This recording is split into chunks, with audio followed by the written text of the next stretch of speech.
Pues hoy nos hemos venido al sevillano barrio de la Macarena para conocer de primera mano una de las labores fundamentales que veremos la próxima Semana Santa, como es el bordado. El bordado que no solo tiene en su faceta de creación, sino también en la restauración, como hemos visto en la exposición Ópera Nova, de los distintos elementos bordados que procesionan en las distintas hermandades de nuestra ciudad. Para ello hemos venido al lugar en el que los expertos pues trabajan día a día para que podamos ver esas piezas bordadas de la mejor manera posible, recuperadas con la mejor técnica para ello.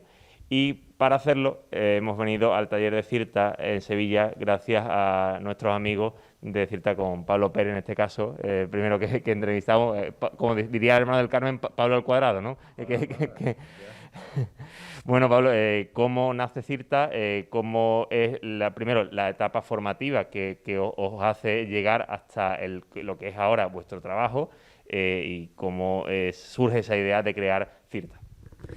Pues mira, realmente CIRTA surge un poco como un experimento, ¿vale? Nosotros, tanto Pablo como yo, aunque en años distintos, nos formamos aquí en Sevilla, hicimos Bellas Artes con la especialidad en restauración, pero en su momento no existía la especialidad de patrimonio textil, de restauración de patrimonio textil. Entonces marchamos a Palencia, que es el único sitio en España donde hoy por hoy se imparte esta titulación oficial, y una vez que volvimos de allí, pues claro, ya nos veíamos que no teníamos un sitio donde echar un currículum o donde una puerta a la que llamar, ¿no? Para trabajar de aquello para lo que nos habíamos formado. Y entonces, pues pensando, se nos ocurrió probar suerte y crear este proyecto. Y entonces, pues nada, buscando un logo, buscar un nombre, una marca que nos representara, que no fuera algo personal, sino que fuera pues algo como más empresarial, ¿no? Y más serio. Y realmente fue así como empezó. Empezamos por las redes sociales, viendo las respuestas de la gente y mira, pues afortunadamente la respuesta fue buena. Buscamos el local y ya empezaron a llegar trabajos poco a poco y mira, pues afortunadamente hasta el día de hoy. ¿Y por qué Cirta? ¿Ese nombre de dónde surge? ¿Por qué lo elegiste? ¿Qué es lo que significa? Pues eso fue una iluminación de Pablo Portillo una noche y es el acrónimo de Conservación y Restauración de Tejidos Antiguos. Es que creo que poca gente lo conoce. Ya se ha extendido lo de Cirta, pero no de dónde proviene. ¿Y cuáles son esos primeros encargos? ¿Quién primeramente viene hasta aquí y os hace algún encargo? Pues mira, en principio, aunque hoy sigue siendo así también, personas particulares, ¿vale? Que en su casa pues tenía alguna pieza antigua y querían restaurarla y tal, pero sí es verdad que tuvimos la suerte que a los pocos meses de empezar contactó con nosotros, por ejemplo, la Hermandad del Nazareno de Santa Cruz de la Palma y bueno, tuvimos la suerte de intervenir unos cordones del siglo XVIII que van a juego con una túnica magnífica que tiene ese nazareno y ese fue el primer trabajo. Importante. De más relevancia y hacia una corporación, no un particular, ¿no? Efectivamente, y además que hubo que amarrarse. Y luego aquí en Sevilla, la Hermandad de las Siete Palabras, ¿vale? Nos encargó la restauración de un vestido del Niño de la Virgen del Rosario de San Vicente, que era una pieza bordada por Manuel María Ariza en 1854 o por ahí. Y eso fue en Sevilla, digamos, la primera restauración que realizamos. A partir de ahí empiezan a llegar los encargos, empieza, bueno, como veremos ahora, a las mesas cada vez son más, cada vez se van poblando de más obras, y sobre todo cada vez se va teniendo una mayor conciencia sobre la importancia de la conservación, ¿no? Mira, pensamos que sí. Es cierto, como te he comentado antes, cuando nosotros terminamos los estudios y queríamos trabajar de lo nuestro, pues creamos esto, ¿no? Pero lo creamos con tres objetivos fundamentales. Primero, trabajar de aquello para lo que nos habíamos formado, cosa obvia. Por otro lado, teníamos que divulgar la figura del conservador y restaurador textil, que era una figura muy desconocida y se confundía con otras profesiones y nosotros entendíamos que teníamos que dejar muy claro cuál era nuestro perfil, ¿no? Y por supuesto, el otro camino era divulgar y poner en valor el patrimonio textil, ¿Por qué? Pues porque si la gente no conoce realmente el verdadero valor que tiene este patrimonio, no va a ver la necesidad de restaurarlo. Por lo tanto, tampoco tiene que contar con la figura nuestra. Entonces, al final, esto es la pescadilla que se muerde la cola. Y es cierto que desde que empezamos hasta el día de hoy, con mucho esfuerzo, con mucho trabajo, sobre todo en temas de redes sociales, que intentamos estar al día, pues hacemos yo pienso que sí, la gente pues nos lo comenta, ¿no? Que hacemos una labor importante de concienciación y de educación, ¿no? En cuanto a la importancia que tiene la conservación de este patrimonio. Aparte de ese aporte en redes sociales, creo que también es importante en ese sentido, bueno, pues las conferencias que se suelen realizar una vez que se interviene una pieza, ¿no? También da conciencia, sobre todo, de, bueno, pues el estado que ha tenido, el estado en el que está, el estado en el que se ha de conservar posteriormente por parte de la hermandad. Creo que también eso ayuda mucho, ¿no? A esa divulgación, ¿no? Claro, por supuesto, y además nosotros tenemos el defecto o la virtud que nos apasiona lo que hacemos. Entonces, desde el primer momento, oye, que te llaman de Madrid para allí vamos, oye, que de Albacete, allí estamos, allá donde nos llaman, allí estamos. Y oye, pues es verdad que poco a poco, pues es verdad que cuando miras para atrás dices, pues es verdad que hemos puesto unos pocos de granitos de arena, ¿sabes? Para que esto vaya para adelante. Y en el apartado de las hermandades, que bueno, un porcentaje alto, muy alto del trabajo que entra en el taller, bueno, pues la hermandad ha trabajado con hermandades de todo tipo, de todos los lugares, de distintas provincias, hermandades más pequeñas, hermandades de gloria, hermandades penitenciales, hasta incluso a la cercana hermandad de la Macarena, ¿no? Efectivamente, hemos tenido la suerte de que precisamente por eso, gracias al movimiento en las redes sociales, pues han contactado con nosotros desde Vigo, Toledo, Madrid, la Hermandad de la Macarena, Murcia, Cartagena, en fin. Afortunadamente, pues bueno, han sido ya muchísimas las corporaciones que han confiado y que confían en nosotros y es de agradecer, claro. Venimos de unos años de pandemia, en los que todavía no hemos salido, pero evidentemente muchos de los gremios se han visto, bueno, mermados por el tema de la crisis económica asociada a la pandemia. En vuestro caso, ha habido trabajo y evidentemente también la ayuda que ha supuesto, ¿no? Pues estas ayudas, pues la subvención por parte de la Junta de Andalucía, que apuesta también por esta conservación. Efectivamente. En este tiempo de la pandemia, todo el mundo lo ha notado. Y nosotros es verdad que afortunadamente teníamos varios proyectos, algunos se pararon, otros directamente no han salido y otros simplemente se pospusieron. Y entonces ahora poco a poco lo estamos retomando. Y es cierto que el año pasado, pues afortunadamente, gracias a estas subvenciones de la Junta de Andalucía, pues varias hermandades fueron beneficiarias de esta subvención y tuvimos la suerte de que contaran con nosotros para realizar esos trabajos. Y entonces la verdad que ha sido un año de bastante trabajo, pero bueno, al mismo tiempo también de mucha satisfacción porque hemos tenido la suerte de tener auténticas joyas entre manos, ¿no? Y pues mira, al final el esfuerzo ha merecido la pena. Además, esas subvenciones que está dentro también de un equipo interdisciplinar, que además se trabaja no solo en la intervención de la pieza, sino que se hace un análisis histórico, un análisis de la pieza en otros sentidos, ¿no? Y que también al final da a la hermandad y da al final al patrimonio de las cofradías, pues no solo una pieza en su mejor estado de conservación, sino también, bueno, pues datos bueno, y una historia de la misma pieza, ¿no? Efectivamente. De hecho, mira, es que con el tema del textil pasa mucho. O no se conocen autoría, o del diseño, o de ejecución, o se conoce pero no se le ha puesto nunca en valor a esa persona. Y eso es algo que nosotros sí lo tenemos muy en cuenta y procuramos siempre, pues, darlo a conocer, ¿no? Y eso, y ponerlo en valor, ¿no? Y es verdad que afortunadamente este año, pues con el tema de estas subvenciones, pues como había que componer equipos multidisciplinares, pues evidentemente hemos contado con personas cualificadas para abordar tanto estudios históricos, estudios científicos, estudios gráficos, para que fuera un trabajo redondo. O sea, la restauración evidentemente al final es como la guinda, ¿no? Pero para nosotros al menos una restauración que esté reforzada con un buen estudio analítico, con un buen estudio histórico, pues eso hace mucho. Y hemos tenido la suerte además de que precisamente gracias a esto, pues yo no sé si han sido 3 o 4 piezas a las que le hemos o dado autoría o confirmado autoría o al menos plantear hipótesis de autoría. Entonces, oye, pues eso creo que es bastante importante. ¿Por qué? Porque si eso le pasa a un Velázquez, eso se enteran hasta en Cancún. Para nosotros es muy importante y procuraremos divulgarlo. Tendrá una menor relevancia, pero eso se nos queda para nosotros, por supuesto, y para las personas que se dedican a la investigación de estas piezas.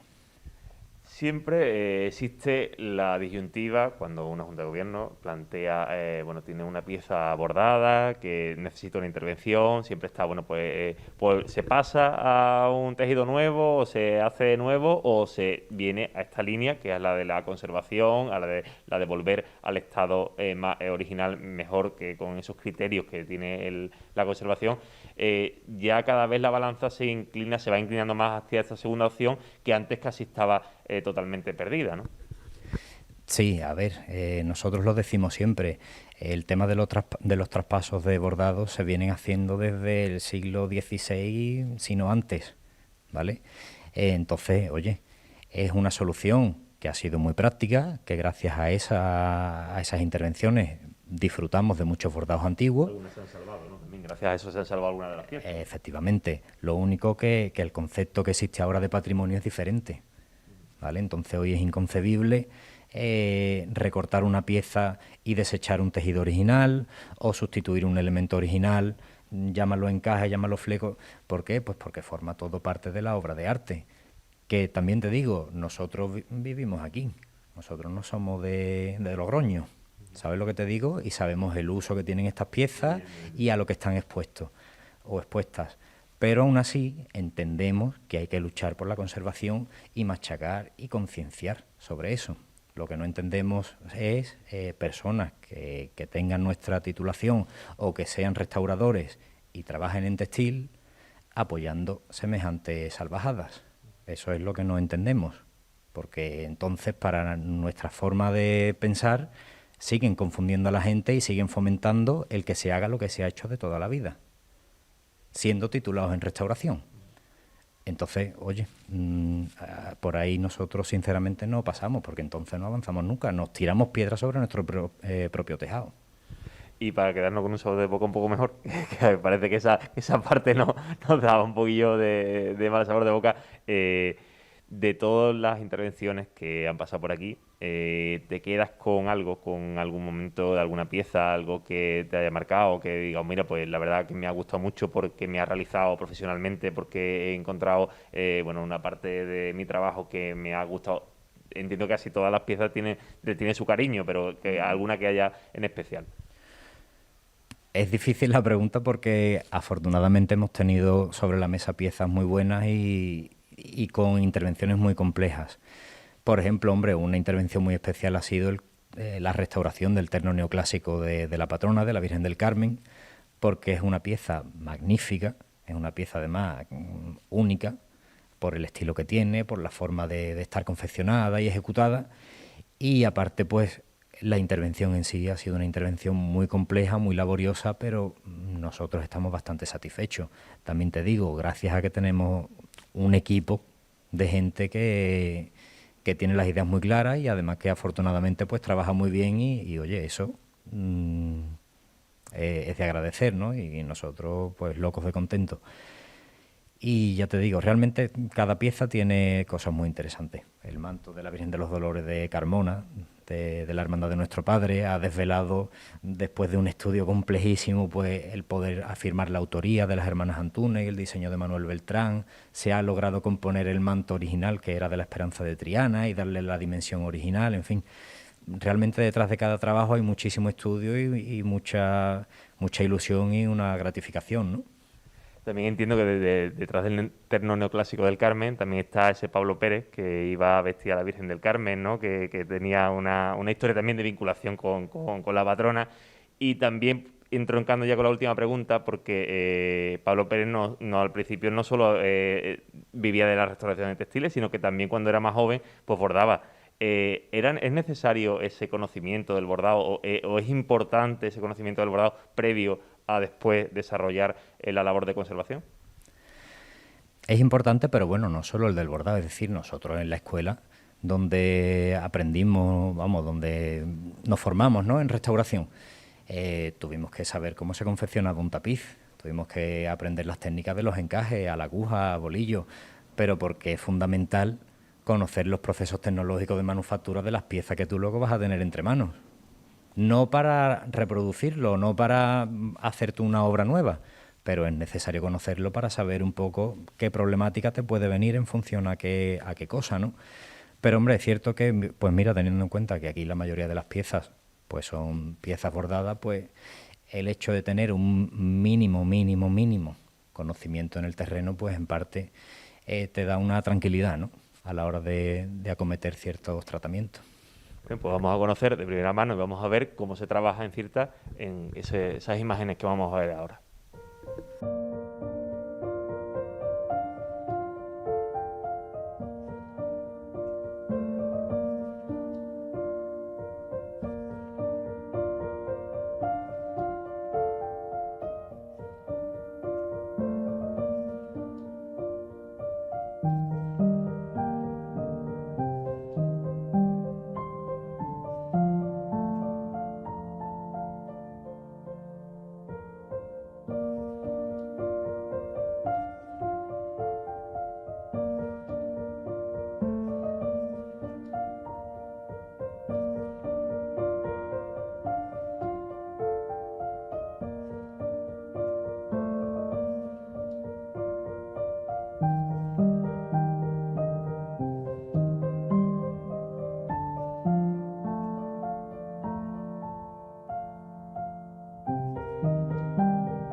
Y si conocíamos los orígenes de Cirta de la mano de Pablo Pérez, el otro 50% de Cirta, Pablo Portillo, nos va a ayudar a conocer cómo se trabaja en Cirta, es decir, desde que una hermandad prepara y encarga una intervención hasta que sale por esas puertas y se le da el uso habitual a la pieza.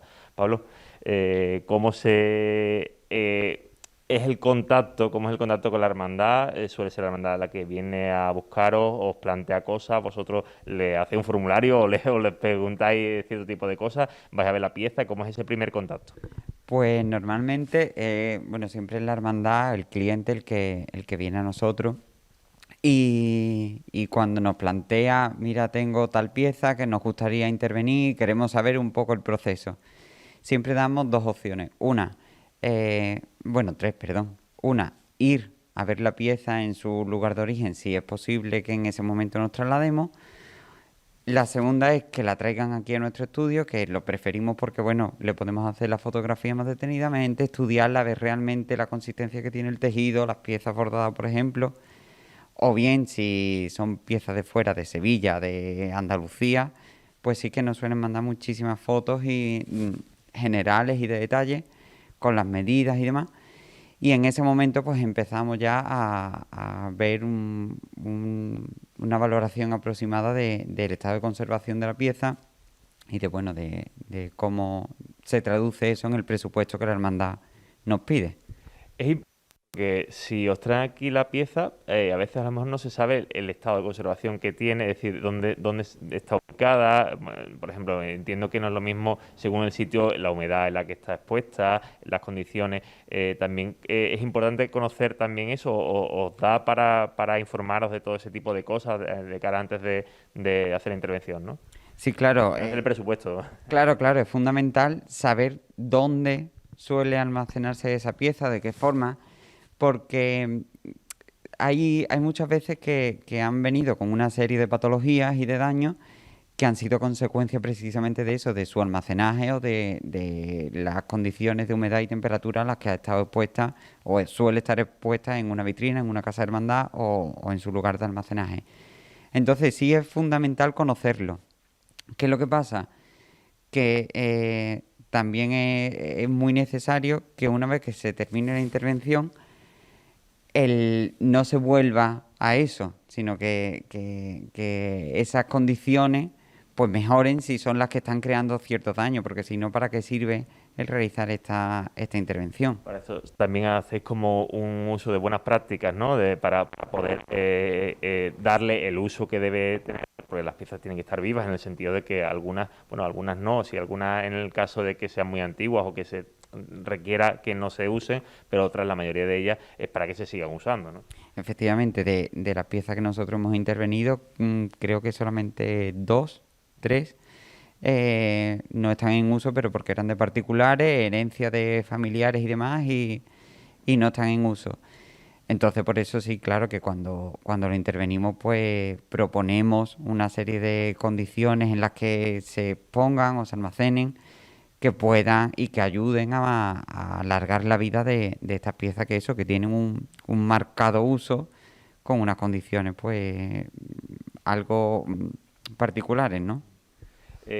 A grosso modo podemos ver cuáles son de una pieza estándar, digámoslo así, porque cada una tendrá su historia, cada una tiene un proceso distinto, pero una vez que la hermandad acepta, cuáles son los momentos clave en la intervención que hace Cirta. Pues quizás el primer momento clave es cuando la hermandad dice, oye, tal día vamos para allá.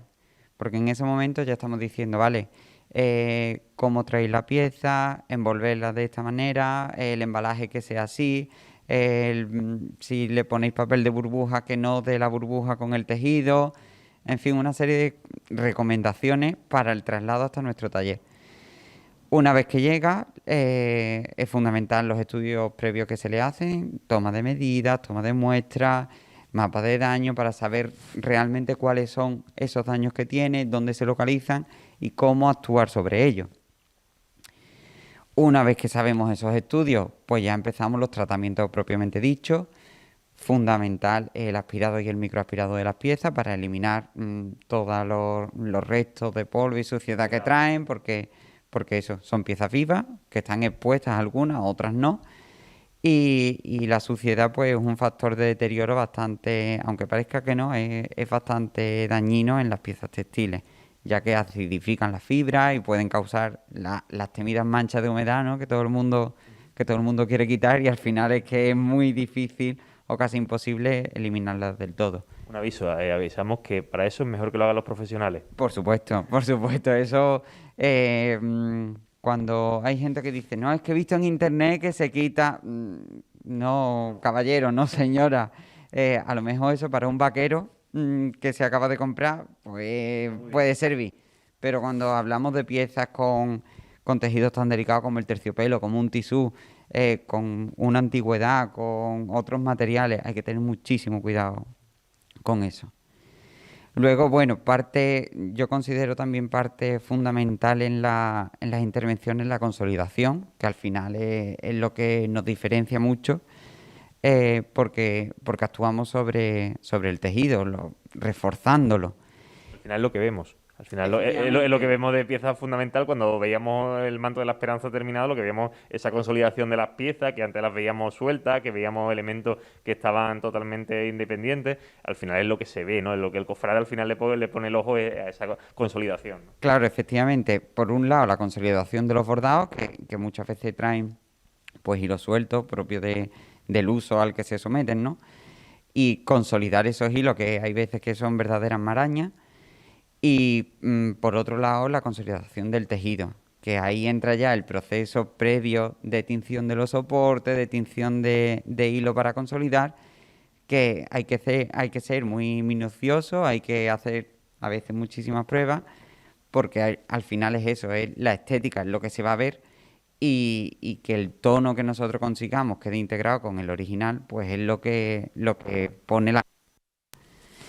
Y ya por último, pues bueno, la parte de una vez que se va la pieza, obviamente, también el tema del embalaje y de cómo llega, y sobre todo qué manipulación va a tener, cómo se va a exponer, y si la hermandad quiere, pues bueno, hacer la conferencia de la puesta en valor, el dar a conocer la intervención que se ha hecho, el estado de conservación que traía, y cómo conservarla, cómo mantenerla para que se pueda seguir disfrutando pues el mayor tiempo posible.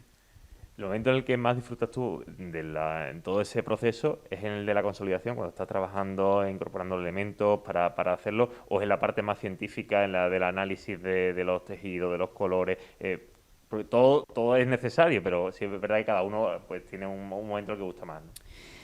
Pues es que es difícil porque el momento de análisis es interesante. Es decir, es quizás más duro, por así decirlo, pero es interesante, es muy interesante, muy resultado de los materiales a los que nos estamos enfrentando. Entonces, es una parte muy bonita. La parte de la conservación disfruto mucho porque me relaja mucho. El buscar el tinte, luego hacer el punto de restauración, creo que a todos nos relaja. Aquí se nota muchísimo cuando estamos en proceso, vamos a la consolidación, que hay un silencio sepulcral con la musiquita, porque requiere mucha concentración y porque es un proceso que relaja y que suele gustar, que al final es lo que acabas de decir, ¿no? Lo que se ve, el cómo va a quedar, la experiencia que al final va a tener y lo que se va a buscar. Al final vuestro trabajo no quiere ser otra cosa que unir la ciencia con la artesanía. Es decir, hacer de todo ese proceso analítico que se hace previamente, volcarlo para que la parte más artesanal, que es la de la intervención, sea lo más fidedigna posible, ¿no? Nuestro trabajo es lo que hace un conservador restaurador. Lo mismo que se interviene en un murillo, se interviene en cualquier imagen de titular de una hermandad por un especialista, pues al final nosotros hacemos lo mismo. Coger todo lo que la ciencia nos ofrece, todas las técnicas, todos los materiales, los que podamos, y ponerlos al servicio de nuestro trabajo, para que con los resultados que se obtengan de todas esas pruebas, esos estudios, pues intervenir las piezas con las mayores garantías posibles. Le preguntaba a Pablo Pérez antes que con qué piezas se quedaba todas las que han pasado por aquí, que no son pocas, la verdad que no son pocas, afortunadamente. Eso, esas que han pasado, desde el primer encargo de los particulares hasta estos últimos que vemos ahora en imágenes, ¿con qué te quedas? Es difícil. Una que creo que nos hizo a los dos mucha ilusión fue un frac francés del siglo XVIII, que fue muy interesante. Se sale del tema bordado, cofrade, pero fue una pieza muy, muy interesante porque estaba intacta, entonces el intentar conservar las costuras del forro, intentar consolidar sin desmontar, fue un trabajo muy bonito. En cuanto a cofrade, la saya de la Virgen de las Angustias de la Hermandad de los Gitanos, creo que supuso para nosotros un reto muy grande porque se le tuvo que dar un montón de vueltas a cómo manipular esa saya que a pesar de la consolidación seguía siendo un tejido muy delicado, muy fino, efectivamente. Lo he visto aquí cuando teníais todavía el manto de la esperanza, ¿no? Estaba también Efectivamente, aquí. estaba aquí la saya de la Virgen de las Angustias y bueno, pues la implantación de un sistema con imanes que nosotros no conocemos que se haya hecho en tejido y menos en un tejido cofrade. Pues eso, el proceso creativo para dar una solución a un problema que nos encontramos en esa pieza, creo que fue un hecho importante y que a mí me gustó mucho vivirlo, claro. Y como última, Pablo, ¿qué supone cuando la pieza sale por esas puertas y ya se va a una hermandad? Una pieza con la que has trabajado horas y horas y, bueno, ya estás enfrentando tu día a día, tiene también buenos momentos de tu vida personal que han coincidido con ciertas piezas. ¿Cómo es ese momento? Pues es un momento de relax, semi-relax, porque hasta que la pieza no está en uso, nosotros siempre estamos un poco intranquilos de cómo llega, cómo la van a colocar, el uso que se le va a dar, hasta ese momento en el que no vemos a una imagen con la saya, un estandarte en su asta y procesionando, un manto. No nos quedamos tranquilos. El momento de que se vaya, pues efectivamente es como una satisfacción muy grande de decir, mira, un pasito más, otro granito de arena a la restauración y al patrimonio textil. Y hay veces pues que es un vacío grande, sobre todo si es un manto. No, hombre. No, efectivamente. No, pero sí, es un momento de sentimientos encontrados, ¿no? Por una parte, alegría de saber bueno, que un trabajo más que se va a disfrutar. Y pena porque, bueno, eso, son muchas horas al lado de esas piezas. Bueno, pues con eso nos quedamos y bueno, damos gracias a los amigos de CIRTA que nos demuestran que la ciencia al servicio de las hermandades también nos pueden hacer que tengamos esas piezas bordadas de la mejor manera posible.